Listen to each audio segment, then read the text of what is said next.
अब वो कहते हैं कि मैं मुकदमा करूंगा। मेरा ख्याल है ये बड़ी अच्छी बात है, वो मुकदमा करें, अदालत में जाएं, सारे का सारा रिकॉर्ड सामने आए।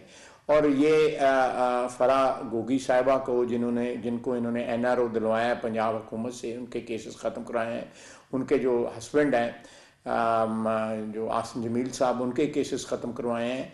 तो ये सारे मसले जो है ना, सारे के सारे अदालत में आएंगे और फिर अदालत के सामने जो है सारा का सारा जो है वो एक एक चीज़ जो है वो इस्टेब्लिश हो जाएगी कि इनकी बददियानतियाँ क्या हैं। देखें,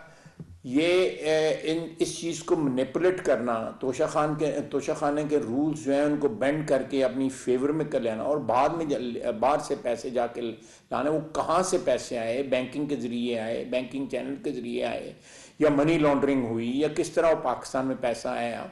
जो इन्होंने डिक्लेयर किए हैं वो किस तरह आया? जो अब पता लगा है कि असल अमाउंट जो है इन्होंने क्या वसूल की थी, वो अब पता लगा है वो किस तरह वो जो है वो पाकिस्तान में आया पैसा। और जो है जो लोग इस सारी सेल में इन्वॉल्व थे, they should be present in Pakistan, और वो पाकिस्तान में उनको आके जवाबदेह होना चाहिए कि उन्होंने इमरान खान के बिहाफ के ऊपर कितने पैसे वसूल किए, इमरान खान ने कितने पैसे वसूल किए।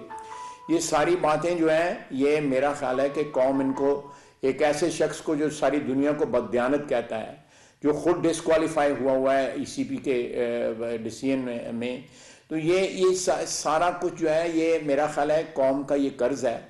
और ये कर्ज जो है उतारना पड़ेगा इमरान खान साहब को। इस तरह बढ़ के मारने से या इस तरह रिटेलिएट करने से, गाली गलोच करने से जो है सिलसिला ख़त्म नहीं होगा और गवर्नमेंट इसको परसू करेगी इस सिलसिले को।